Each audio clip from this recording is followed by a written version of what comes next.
So Contra for the NES. What year was this made? 87? Where's the thing? It would have been earlier than that. 83, I think it was. It's just set in 87. 87. Really? That's very late. NES was released in 85. Oh. Because 83 was when the market crashed. Yeah, okay, yeah. So 85 was when Nintendo brought it back. Alright, where are we going to start? Start with the story? Yeah, let's start the story.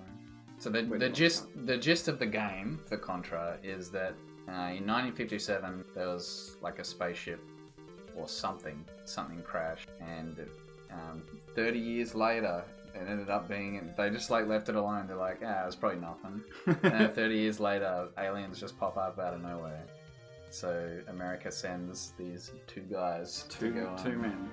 Yeah, because America, just like... Well, you only need 2 Americans. That's it.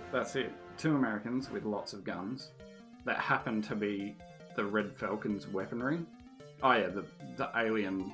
or whatever, the great evil alien is called the Red Falcon. Yeah. A really strange thing that we saw looking through the backstory of this game is, it says here, you're about to come face to face against the Red Falcon, the cruelest life form in the galaxy. He arrived on Earth 30 years ago, and then in brackets, that's 6 months' time in an alien's life. What does that even mean? 6 months are a human construct of time. How is that relevant to aliens? Yeah, I'm guessing they're like measuring it as like dog years or something. Yeah, like that. something like that. Like, this is alien months or something. It's just a really strange thing to have in the book. It has no relevance at all to... Zero relevance, zero actual, like, it does not make sense whatsoever. And also, someone had to put effort to put that in. Someone thought that was a good idea as something to write in. Yeah. Like, it's not even that big a thing, but just to think that someone actively went, yep, that's going in the book. Yeah. It's so strange. So, our heroes are Lance, codenamed Scorpion. I believe that's the first player. That's the blue. Is that the blue guy? Yeah. And then Bill, codename Mad Dog. Mad Dog. In the game, though, they're literally reskins. they look exactly the same. They're just dudes. a palette swap. Yeah. They have different artwork we'll show on the video of each hero. What do you reckon? I reckon they look pretty badass. Yeah, well, they'd have to be to take on the Red Falcon with just the 2 of them. I want some more backstory of these dudes. I imagine one of them's like this Mad Dog looks like a grizzled dude that just doesn't belong in modern society. He's like, he only feels comfortable in warfare. So when he gets told that he's got to go to the Amazon to fight like this alien force, he's like, finally, I can go back and do what I do. Yeah, it's just another day. So, did you enjoy Contra? I did. I enjoyed it very, very much. It's. I think we'll talk about this a lot probably in this review, but it's a very good game up to a point, and then it just becomes frustrating. Yeah, I mean that's probably the same with even the best NES games. Yeah. Do you think we just get frustrated because it's hard, or actually there's a problem, we get annoyed with the design? It's, once you get to the halfway point of the game, I feel like it changes from being a skill shooter to learning like trial and error. Trial and error, learning patterns and enemy spawns and that sort of thing. Yeah, memorizing spawns, which... I totally agree with that. It's really strange, actually, that the game just completely switches. It does a shift. And gears. It's like on a dime as well. Because it's like, all of a sudden, you've got these enemies that are immediately shooting as they spawn in the screen and, like, just attacking you instantly with, like, almost no time to react to them. Yeah. You'll notice that's when these turrets, in the first few levels, they have turrets that you can see coming. Yep. So you can prepare for them. They don't even activate. Until they're fully in the screen. So you've got time to prepare for them. Yeah. Then those turrets no longer exist. There might be 1 or 2 in the later levels, maybe? I can't recall. But those turrets are a good example of, like, forewarning to the players. Yep. That's something that you're going to need to deal with pretty soon. And then they just switch it for later on for a different type of turret that fires immediately as soon as it comes onto the screen. Yeah, and it goes from not being on the screen to on the screen and firing Yeah, it's within just an instant. fully drawn. Yeah, it's real frustrating it essentially becomes an arcade token taker at that point and just stripping your lives away. Yeah, and for sure. You can totally learn it. You can learn that pattern and everything, but it almost takes the fun away because it goes from, I'm just having a run and gun sort of experience to now I've just got to memorize the patterns of these like dudes coming in. It's funny that this is like an alien menace, but for the most part we're killing humans. Obviously like a militia force or something. Yeah, they certainly look human to me, even though the instruction, well, the backstory says that they're aliens, I'm pretty sure. Yeah. So maybe they're just mind controlled or... Yeah, that's what maybe I was thinking. It's probably in there somewhere. The aliens are sort of taking control, but the bosses are mostly alien creatures or like robotic constructs. Yeah. Which I think probably the bosses are the most exciting part of the game for me, personally. I like the bosses for the most part. But again, we'll touch on the weaponry part of gameplay. Weaponry is almost integral to how... Well, the other weapons or the other power-ups sort of have their uses. Yep. Kind of. And then you have spread, which does everything that all the others do better. Ton of damage, shoots pretty fast, and does area damage, so it clears the screen really well. Yeah, it's the only weapon that really gives you some sort of coverage aside from the fireball, and the fireball's just too slow. Yeah, the fireball is very not fun. Probably one of my least favourite weapons. Yeah. Because it's also rather not unreliable, but like you have to think about it more because it's shooting in a weird pattern. On top of, you can't get your shot back until, I think you can have like 2 shots out at once. And rapid so fire if you're help, or whatever it is. Well, it does help a little bit, but not enough. Because the bullets are still on screen. If something pops up next to you that you need to shoot quickly, you just can't. Yeah. You can't fire. So it probably is arguably the weakest weapon. And spread is unarguably the best weapon in the game. Like 100%. There's probably some situations where laser might be better, but they're so few and far between. I found because we played this entirely together. You have played it single player a little bit. I haven't really touched it. But if one person has spread and one person has laser, that tends to be really good for bosses. With the spread, you can sort of clean up any ads and stuff like that, and the laser can just do like constant penetrative damage to the boss. Yeah, but even then, like double spread is just like just why not? Why not double spread all the time? With 2-player as well, I felt personally just when things got really chaotic, having 2 players actually made it a ton harder. You reckon it did? Yeah, and I think that is actually a common thing that I've personally experienced in a lot of NES games, playing a lot of shooters and stuff, is that it's actually much easier playing single player, because the benefit of double player, like 2-player, obviously, is you just put out a ton more firepower because you're doubling your shots, essentially. On top of having access to more lives overall. Yeah, that's true. But, like, so you kill things a lot quicker and clear the screen a lot better, but that extra clutter of losing track of yourself, and, like... I honestly felt in the game it was more of a degradation to you because I was stealing your lives instead of actually like having my own life pool, if you know what I mean. Yeah, but we were just playing it for fun, and it'd be like, of course. And I'd already played before, so I expected to do a little bit better than you to start off with. Yeah, and once we get into games that we both haven't played at all, it'll be probably a completely different story. Yeah.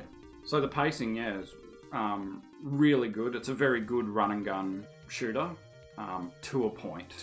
Yeah. It goes from real fun, arcadey action to in stage 5, I believe, which is the ice stage, when those manned machine guns start appearing. Yeah, and there's not just a couple, there's quite a few that you need. So there's a lot of different spots you need to memorize for them popping up. Yeah. But I to its credit, I feel like the game doesn't get, like, from level 4 to level 5, there's a huge jump in difficulty.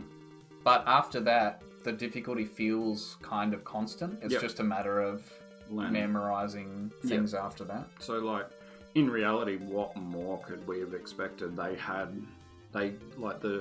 the non-immediate death difficulty ramp was just they had a ton of enemies and stuff like that. I guess the natural progression of difficulty was to have things that you had to twitch react to. Yeah, basically. Yeah, I suppose there wasn't too much they could do. And then you get to level 8 and it just goes back down to being baby mode again. Yeah, it's so weird. Level 8. It's very short level. You have tons of time to react to stuff, except for there's that one alien that just flew off the side of the screen and mowed both of us down. Without us paying attention. Yeah. That's another thing with 2-player is you're always going to have one person that's closer to the edge of the screen who has a little bit less time to react to it. I'm pretty sure when you're playing 1-player, you're sort of fixed to the center of the screen. Yep. So you have a bit more time to react. I could be wrong. And in the similar sense to that is edge killing as well, especially in the vertical scrolling levels. The waterfall one. Yeah.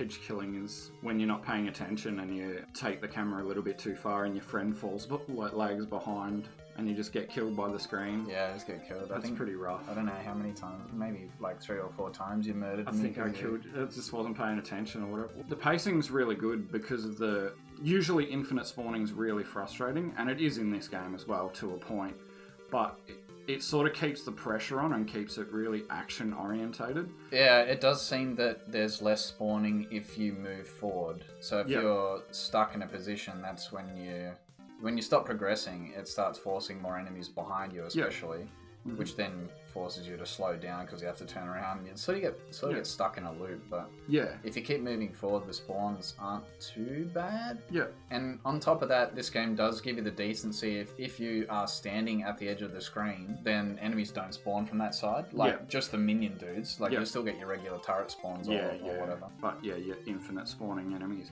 And I honestly think that makes it interesting purely because like it keeps the pressure on, so you're constantly reacting to things. Yeah.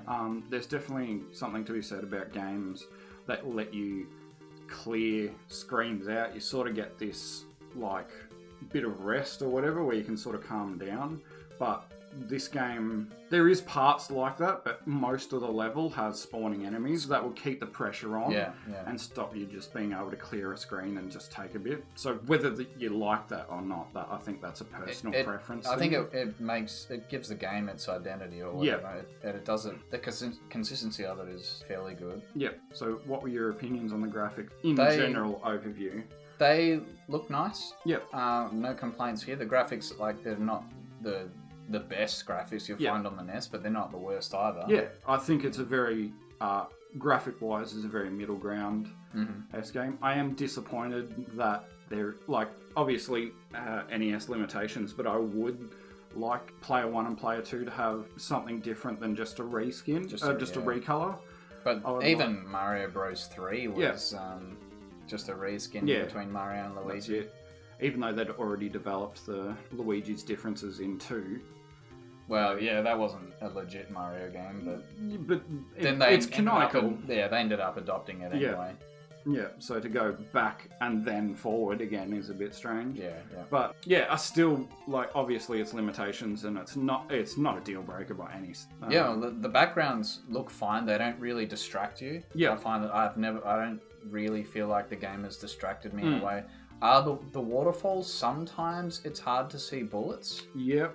And you would think that the snow level, being white bullets, would be difficult to see as well, but actually they switch a lot of the bullet colour to red, so it stands out a lot more on the snow. I didn't actually notice that. Yeah, just like the turrets that they fire red bullets, and the random enemies that spawn off the side of the screen, they fire red bullets as well. Oh, okay. That's really cool. Yeah, graphics-wise, I think the ice level was really pretty. Mm-hmm. My least favourite is probably, like you said, the waterfall level. Even those rocks are pretty garbage looking. Yeah. Back to character sprites, there's an interesting prone animation for the characters where they kick their heels up when they're laying on the ground. Like the whole purpose of proning is to make yourself as flat as possible, but in this game, you have a little cute, little dainty... raise of the legs. You described it as like laying on a piano, maybe with a rose in your mouth or something like that. Being whisked away by some dapper gentleman or something. Yes, it definitely is very odd. Or it looks like a teenage girl on the phone in the 80s talking to their boyfriend or something like that. Like, it's just ridiculous. Graphics-wise, I reckon the bosses all look great. They look nice, yeah. I'm a big fan of, like, that Geiger-esque, like, Metroid alien looking stuff, so those graphical elements definitely attract me a lot. And they're big too, so there's a lot of good detail on the enemies, I think, overall. There's not too much muddiness as such. Yep. But, the just general gameplay graphics they're not bad, but they're just middle of the ground, really. It's nothing that'll knock your socks off, but it's passable for what it does. One thing I do give it credit for as well is, aside from the 2 base levels, every level has its own unique feel and look to it.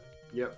Yeah, really good variety, which is a positive and is not always a common thing in NES games. Yeah, a lot of reskin and replaying sort of shit for... Yeah, and another thing too, not a ton of slowdown. Did you notice a lot of slowdown, really, even with both of us playing? No, not really. Not really. There's a particular point against the waterfall boss, the big alien with the spindly arms. Yep. It always slows down in that one. I think it's because every piece of his arm is a different sprite. Yep. So the object count goes through the roof. Yeah, that makes sense. But aside from that, I can't think of much slowdown happening. And you consider how much stuff's going on the screen at once, especially when we both have spread and you have a ton of enemies on the screen. It's pretty forgiving, which is surprising. Konami's got their shit together. They know how to make games. There's no doubt about that. Well, they did. Did know how to make games, I should say, back in '87. Yeah. And a little bit after, possibly. What's your opinions on the audio, Nathan? It fits the game. Yep. Audio in general is fairly fast-paced, like upbeat music that gets you pumped to run and gun from left to right.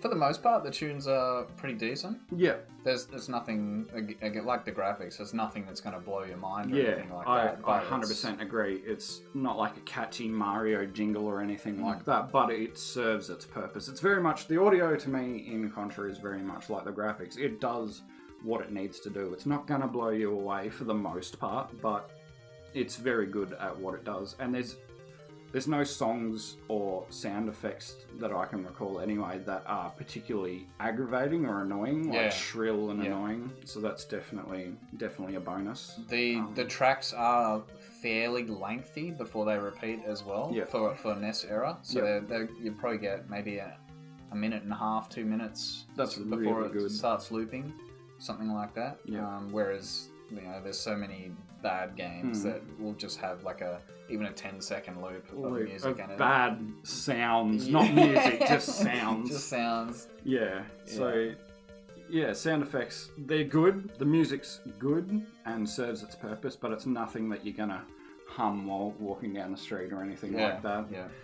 You're not gonna put it in your music playlist and jam on a road trip or anything like that. Mm-hmm. But yeah, there's only a couple of levels that share the same tune as well. Yeah. So there's a lot of variety there as well. Yeah, that's really good. So overall, what do you think of the game? I love Contra. Yep. It's definitely one of my favourite shooters, I suppose, on the NES. I played this game a lot as a kid. Yep.